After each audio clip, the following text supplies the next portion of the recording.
I'm going to invite my chime to sing, and that will initiate the beginning of this beautiful practice.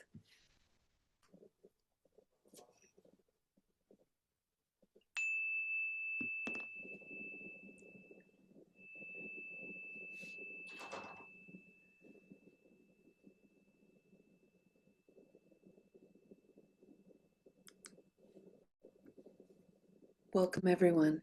My name is Julia. I'm one of the facilitators in the Spokane Sangha, and I'm very happy to be here. I'd like to share with you a sentiment of loving kindness. Can you see that beautiful picture? This image was painted by a Sangha member, and that wonderful starburst was also created by a Sangha member. And I have put them together in artistic forms in these little cards. And on the back, I've had printed the sentiments of metta, of loving kindness that I create as a way to concentrate my mind. This one reads, "May I listen to the call of my life. May I listen to the call of my life." Friends, this is Recovery Dharma. And in the Spokane Sangha, we endeavor to use the Dharma, the teachings of the Buddha, as a way to awaken to the conditions that have caused so much misery and discomfort in our lives. For many of us, that is in the form of some kind of negative habit energy, which has many faces. For some people, it appears as the misuse of substances and intoxicants. For other people, it manifests in sexual misconduct. For others, it's a negative relationship to food, either overindulgence or even underindulgence. For other people, it is the habit energy of allowing every thought, every impulse to govern our actions without skill, without discernment, without mindfulness. My point, negative habit energy is universal. We all have it in some way or another. And so we gather together to gain tools to recover our bodhicitta, our true Buddha nature, which is incorruptibly good, incorruptibly wise, incorruptibly curious, insatiably joyful. But it is a practice. And the good news is that we have lots of opportunities to practice in this community. And for the month of August, one of the things that we are exploring is the Noble Eightfold Path. Specifically, one of the aspects of the Noble Eightfold Path, which is wise speech. We're going to talk about it all month. Wise speech is highly nuanced. And this week, we've been talking about being on the receiving end of unskillful speech projected by someone else for whatever their reasons. We're on the receiving end of that unskillfulness, and it hurts. And what do we do with that? How do we work with that? We've brought forward this week the idea of karma ripening. When we receive unskillfulness in our speech, it is an awakening moment and an awareness moment to simply be curious about, look at this. Just like me, this person has used speech to inflict harm. I have that capacity too. I have done that in my past. That is my karma ripening. And that stirs up feelings of regret, ugh, which are also uncomfortable. So now I'm dealing with feeling hurt and I'm dealing with regret. What a barrel of laughs this Buddhist practice is. But here's the joy. We do have the capacity to be present to this. We do have the capacity to sit with these emotions that are uncomfortable. How do I know this? How do I have complete confidence in myself and in you? Because we are guided by the voices of many sages.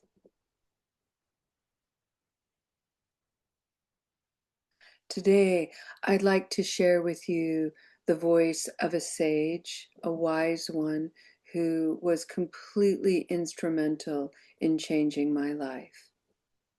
And I have been a practitioner for a long time with this particular sage, Thich Nhat Hanh. And the book I'd like to share with you is The Art of Communicating by Thich Nhat Hanh. And I'd like to share with you a couple of things from this book. And if you have this book, I'm on page 27, 28, and 29. And really, what I want to do is highlight a couple of things. Thich Nhat Hanh talks about our capacity to be with our suffering. He says, connecting with our suffering is the title of this little section. Connecting with our suffering.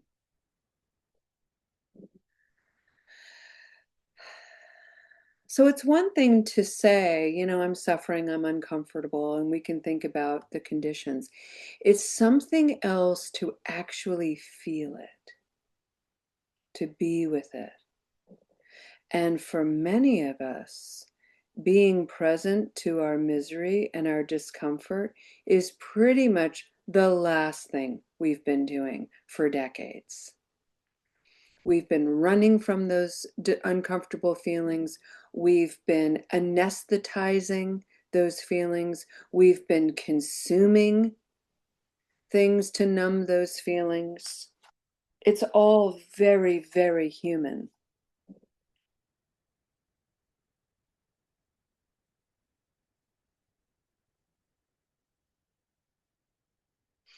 Thich Nhat Hanh reminds us that despite our efforts to get away from this suffering, from this discomfort, from this dis-ease in the mind and the body and the experience, it still lives in the body.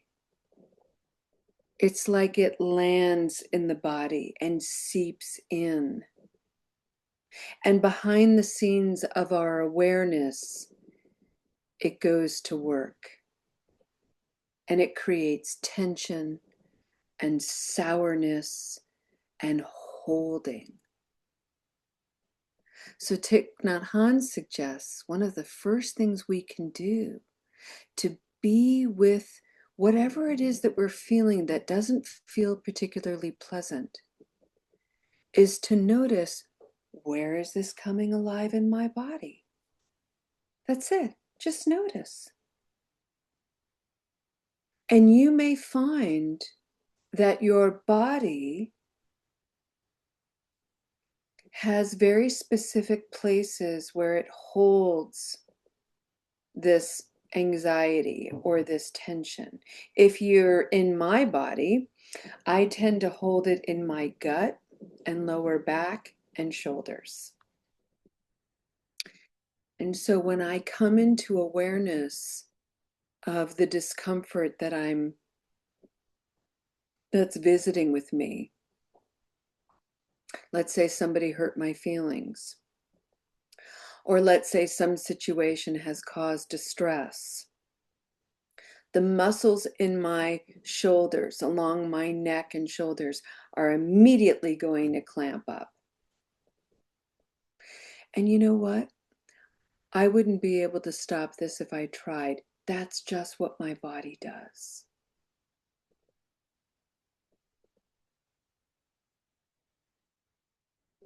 And so I just acknowledge it. Hey, shoulders, looking out for me, holding this tension, holding this distress. Oh, thank you.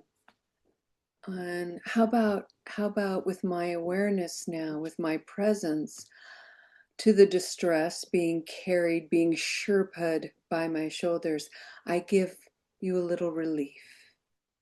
And I start to roll my shoulders a little bit. And just bring some ease and relaxation to my shoulders. Hello, a little sourness in my tummy.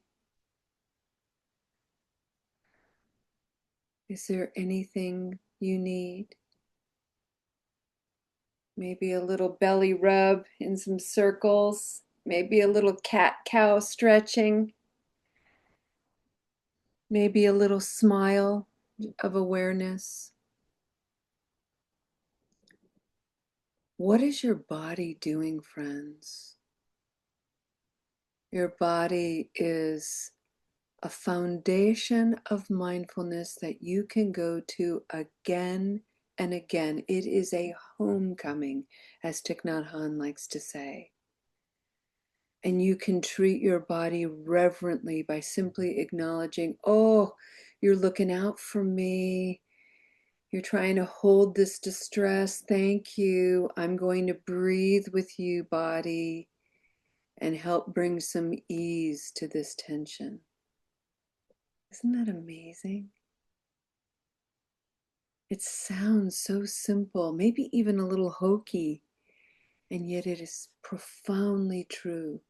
Profoundly true.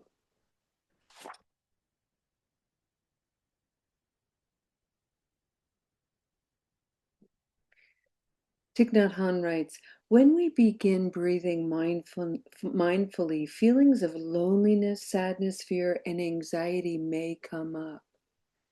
It's true, they may get clearer. And that's fearful, that can be scary. But keep breathing.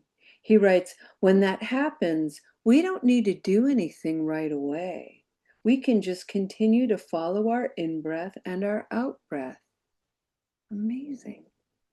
We don't tell our fear to go away. We recognize it. We don't tell our anger to go away. We acknowledge it. These feelings are like a small child tugging at our sleeves. Pick them up, hold them tenderly. Acknowledge our feelings without judging them or pushing them away. Embracing them with mindfulness is an act of homecoming. And dare I say, it's an act of loving kindness. It's an act of compassion. It can be an act of joy and it can be an act of equanimity, the four limitless qualities we cultivate in a Buddhist practice. You have the power to do that. So do I. So let's breathe together, friends. Breathing in,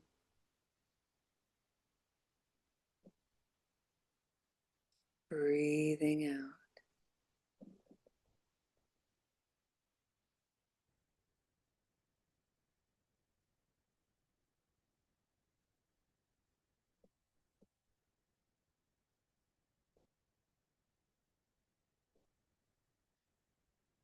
You know,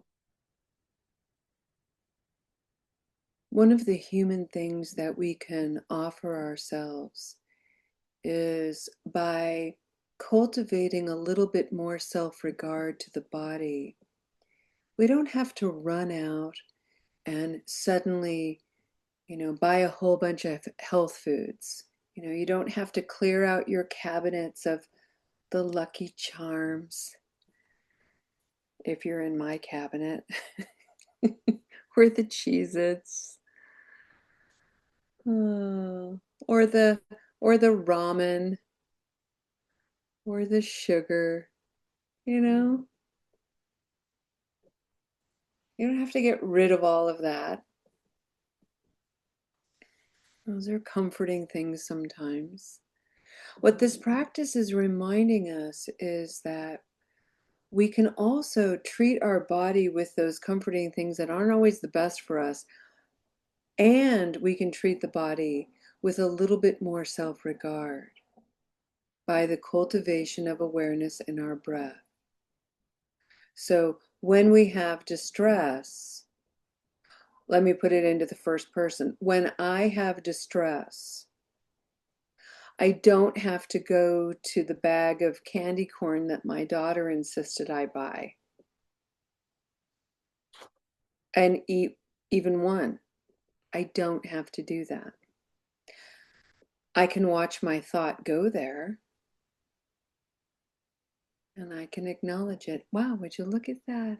My mind is so primed to ease any kind of discomfort with something sweet. That's how I am in this human body.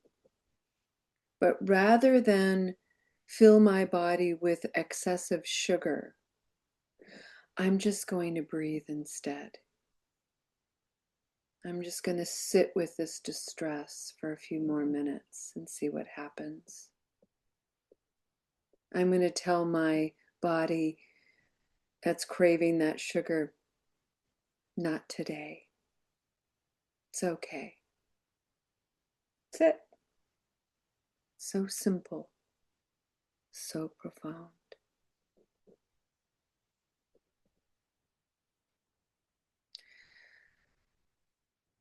Yesterday, I brought forward the idea of karma ripening as something legacy oriented, something within our ancestors, something that was passed down to me. So, for instance, I use the example of a child who is yelled at and, and has hurt feelings. And the karma ripening in that child isn't that they have yelled at other people. It's that they're simply on the receiving end of a legacy of people using yelling, unskillful speech. Their parents, their grandparents, their great grandparents, that's all been passed down. And the karma ripening is a positive one, which is that child is going to stop that legacy of yelling. It's unconscious in them at that moment. They don't realize that that's what they're doing. But later, as they get older, they've made this decision: I'm not going to yell at my kids. I'm not going to treat my loved ones in the way that I was treated. That is also karma ripening. And so Thich Nhat Hanh has a little something about the suffering of our ancestors. And I want to share it with you because I think it's important. He writes, "We know that the suffering inside us contains the suffering of our fathers, our mothers, and our ancestors." And maybe you don't know that. Maybe that's new to you. From the Buddhist perspective, and really from a scientific one too, we are connected to our ancestors. Their suffering is our suffering. It lives in our bones. He writes, our ancestors may not have had a chance to get in touch with the practice of mindfulness, which could help them transform their suffering. That is why they have transmitted their unresolved suffering to us. If we are able to understand that suffering and thereby transform it, we are healing our parents and our ancestors as well as ourselves. That, my friends, is the call. That's the spiritual warrior. That is the bodhisattva. That is the recognition that your effort here today radiates out in ways that you can't see, you can't measure. It is profound what you are doing. Breathing in, I'm with my discomfort. Breathing out, I heal it for myself and for others.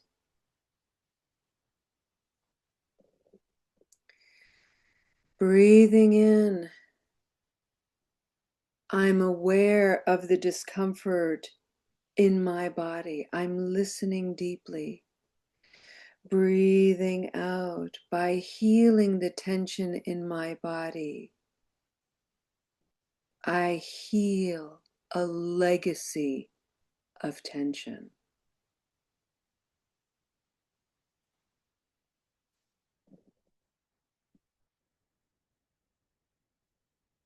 Breathing in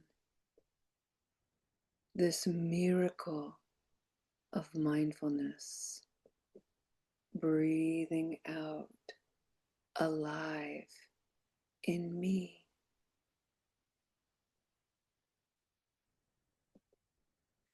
Breathing in the miracle of mindfulness. Breathing out, alive in me.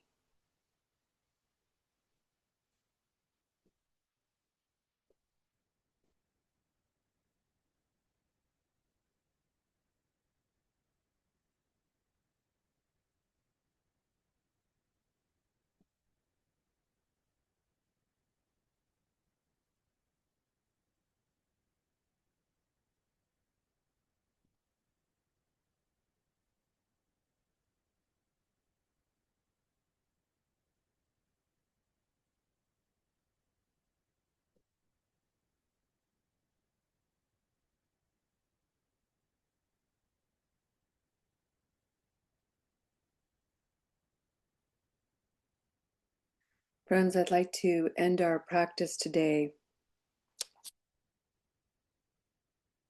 with a review of our sentiment of metta and chanting Om 3 times. Our sentiment of loving kindness was, may I listen to the call of my life.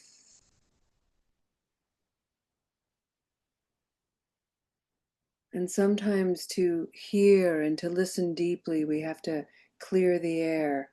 And one of the most effective ways to do that is to chant Om.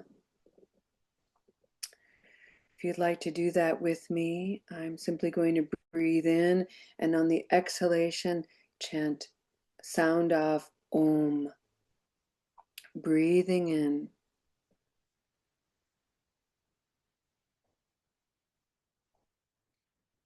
Om.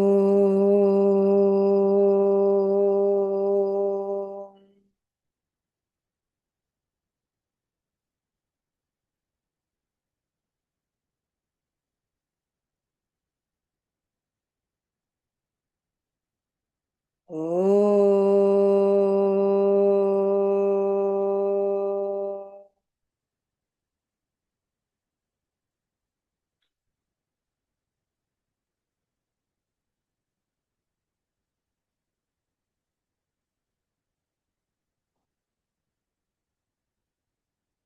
Om.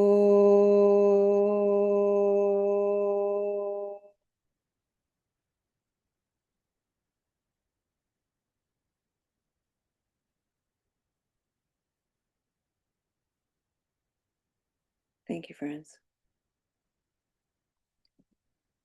Let's end with some announcements just real quick. So we don't meet tomorrow, Saturday, but we do meet on Sunday at 11 a.m. for Sate Seva. And that's our 16 mindfulness practices. And we have been exploring the mindfulness practice of ambivalence. It's a wonderful, wonderful concept to hold dear. And we're going to be talking about the instruments of peace associated with ambivalence. You might, if you're new here, this is your first time joining us, you might have heard reference to that, instruments of peace. These are the tools that we use in the Spokane Sangha. These are the spiritual tools that we can bring forward to keep us to keep the bumpers up in our lives and to keep us aligned with our integrity and our aspirations. And so we talk about them a lot. And in the Satyaseva gatherings, there are, I think, 40 something of them, of the instruments of peace. And so we talk about those. You can check them out. You can check out those recordings. Lo has posted in the chat the link to Soul Center, so you can see all of the goodies, all of our meetings, all of our gatherings, all of the ways you can support our community through Dana.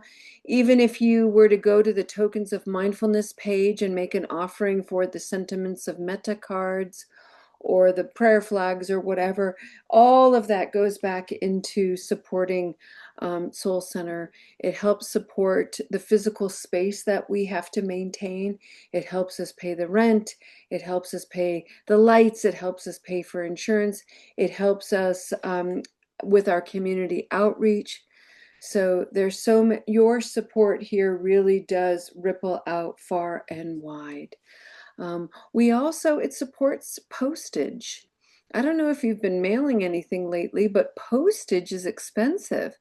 And one of the things that we do in the Spokane Sangha is we send Rami Sarala's beaded necklaces. I write to a lot of people in community all over the world. And this is a way of maintaining connection. We talk about connection and belonging, but what do we do to connect? And I tell you, letter writing and sending small gifts, it's such a little nothing and something so big, you know? It really is. And so when you make a Dana offering, that also supports that effort as well. All righty, email me with any thoughts, questions, concerns. And don't forget to check out recoverydharma.org and look at their meeting page. There's so many all over the place, all over the world. It's amazing. I think that will do it for us. Let's come back to the body. Let's come back to the practice. And I invite you to close your eyes. And just take a moment to sit nice and tall, extra tall, extra effort to just put the body into a noble posture, which is a soft belly and a strong spine.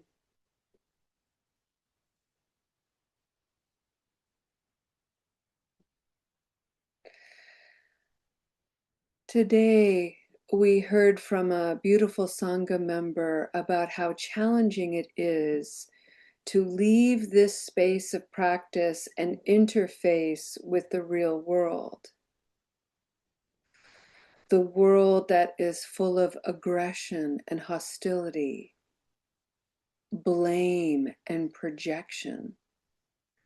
The world that is filled with people struggling to regulate their emotions and acting out impulsively, unskillfully.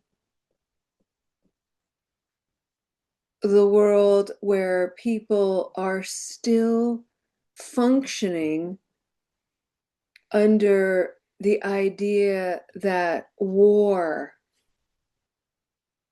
serves any kind of purpose.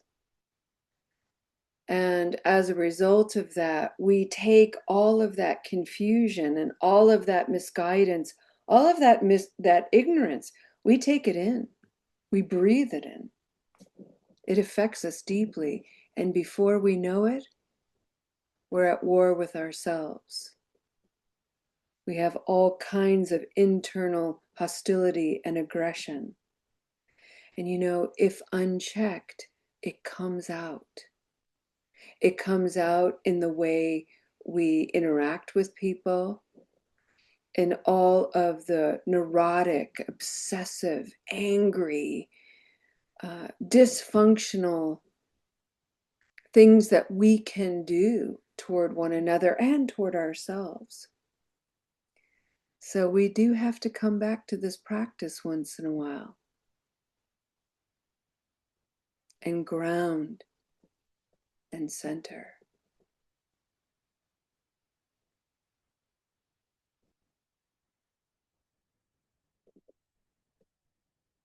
And when we do, that radiates out too. And slowly, slowly, things shift. I'd like to end this practice entirely with a beautiful chant. It's a little song that we sing here, and you can join me. May you be happy and peaceful. May you be healthy and strong. May you be safe and protected. May you live with ease. Send that out, friends, far and wide. The world is listening. Namaste.